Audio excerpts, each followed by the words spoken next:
Hello guys and welcome back to my channel. So in this video I will tell you that how to add error bars in Google Sheets.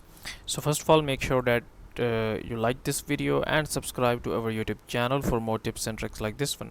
So first of all, you're gonna need to open up your browser and go to this website where it says google.com/sheets, and then click on go to sheets, and then it will take you to this editor here where you can basically edit and customize your sheets, and make sure that you are logged in with your Gmail account.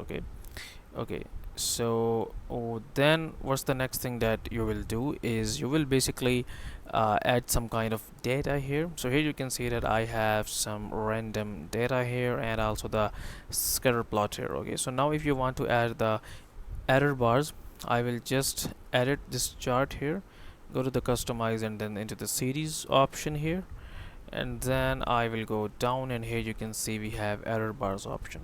So tap on it, and here you can see that we have just added the error bars here. Okay, so that's it for this video guys. If you find it useful, kindly like this video and subscribe to my channel, and I will meet you in the next video.